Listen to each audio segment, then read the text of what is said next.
God.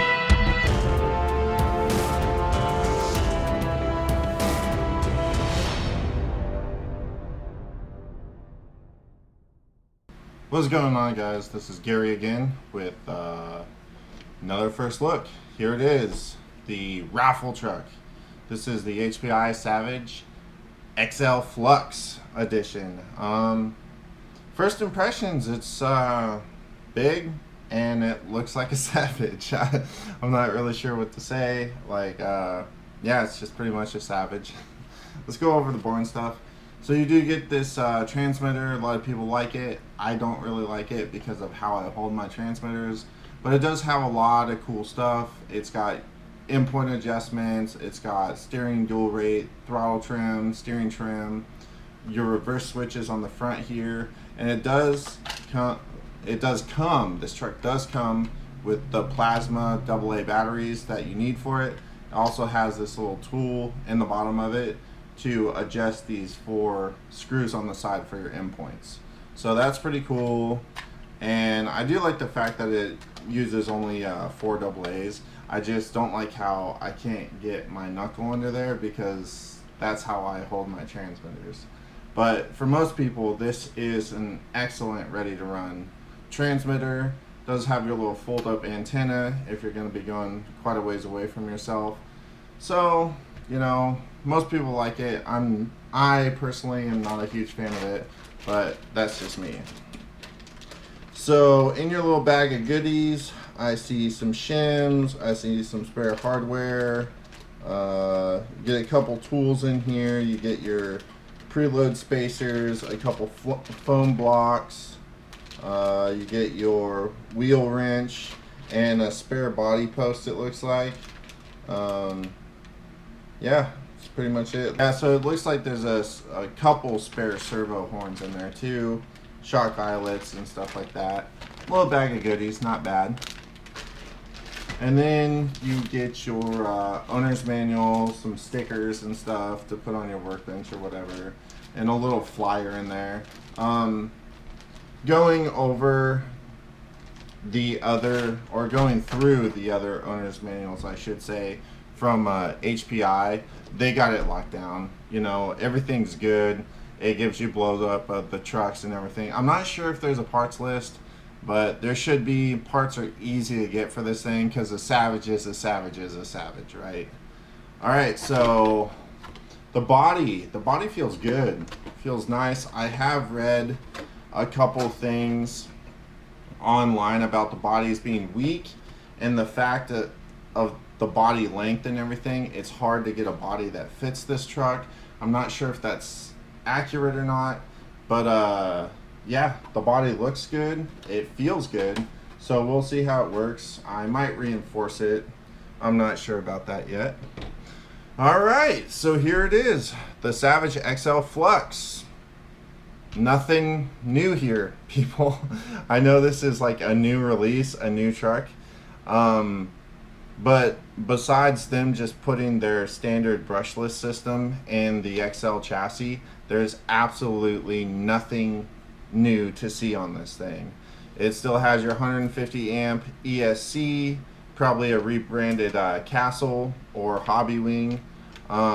It's got your 2200 kV torque motor, same thing as the old Savage. It's got your FS-50WP steering servo. It's high torque and metal geared. You know, those, from what I've experienced with the Savage servos, or just HPI servos in general, they're pretty good. You got your battery trays on the side. They look pretty generous, really long, but you know, the door just flips up, and they got these cool little twist things to lock it down.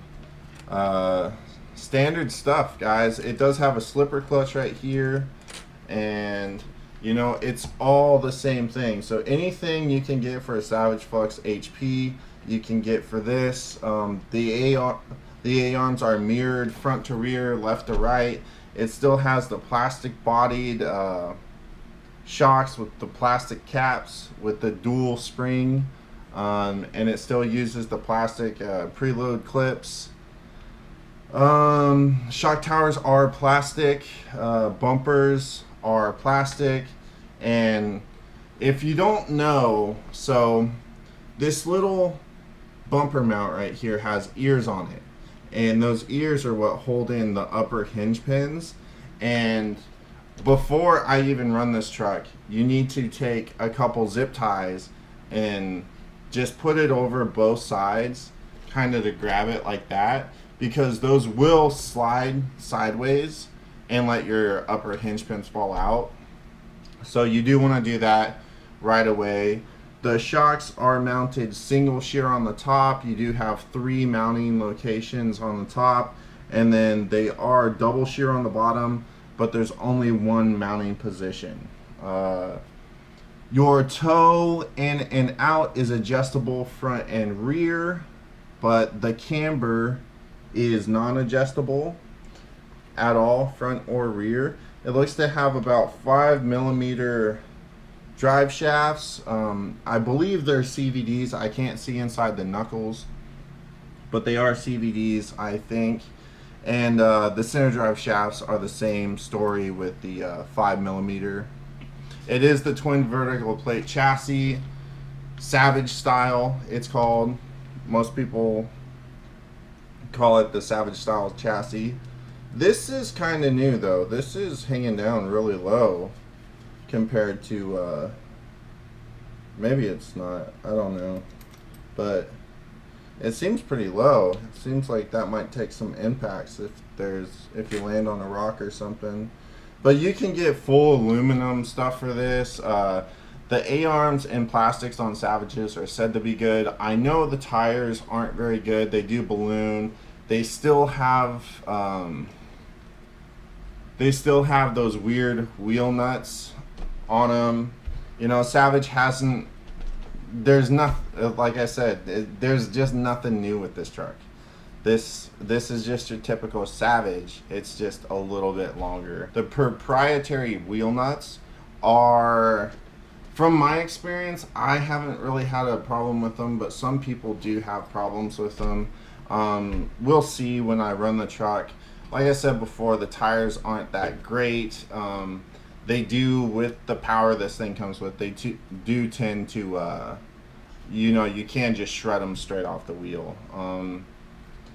Outside of that, Savages are supposed to be durable, and you know, from having one, I didn't like the one I had. I had a Savage X that I converted to brushless, and I wasn't a huge fan of it. But I've never had the Savage Flux HP, so this might be a new drink of water. You know, it might be different, it might be the same. But like I said, there's really nothing new here, guys. This is all the standard stuff that comes on the Savage Flux HP. The system, the transmission, how the whole thing is set up, the only thing that's different are these aluminum chassis. The aluminum chassis plates on the side are longer. That's the only difference from this to the regular HP. So we'll have to see how it goes. You know, everybody knows it's going to have an insane amount of power. I'm interested to see how it jumps. The suspension does feel pretty good. It's a little over dampened, it feels like, but at least the chassis does bottom out. You know, the shocks are nothing to write home about, but they do feel pretty good. We're just gonna have to see, guys. I mean, I am kind of excited to take this truck out. This wouldn't have been my choice to get because, you know, HPI just doesn't do anything new. They're like worse than Traxxas, it seems like, and stuff's getting harder and harder to get from them, and they're just kind of falling apart as a company. I hope they get their act in line, because HPI, you know, they do have some, you know, they do have some influence in the RC world, and the Savage Flux was historic, you know, and I really do enjoy driving the Savage the Savage XS. That thing is super crazy fun. And they are coming out with a new release of that. They just basically changed the colors and put a new set of tires on it. But yeah, that's where this thing is. It's just a Savage, guys. Just a Savage. So let's go ahead and set this guy right here. And as you can see, I got 3 of these shirts for myself. And these were going to be the shirts that I was going to sell. But I don't have the copyrights for this logo right here. So that's why I had to get different shirts that I could sell. But I will be buying a couple of those shirts. That way I can just be killer off-road hobbies all day, every day. Alright guys, so this is where we're standing. Raffle status. The truck is here. We have 37 entries and we are at $740 right now. We're just $10 away from goal. But I'm going to leave ticket sales open for this truck for, I don't know, a little while. I'll let you guys know when I'm going to end them. Alright, well that's going to be the first look at the Savage XL Flux from HPI. Go ahead and thumb up this video if you liked it. Thumbs down if you didn't. Go ahead and click that subscribe button if you're new here. Click that bell to be notified to all my newest uploads. Like I said, if you want to get in on this truck, on the raffle, or any future raffles, there's a link in the description for a donation. It's $5, get you in, and you can buy up to 20 tickets now. So $100 max, you get 20 tickets thrown in the raffle. If you want to get a shirt, it's not this exact shirt, but if you want to get a shirt, the link is in the description as well. And as always, this is Gary saying get out there, get in our seat, go have some fun, and we'll see you right here on the next video. Peace.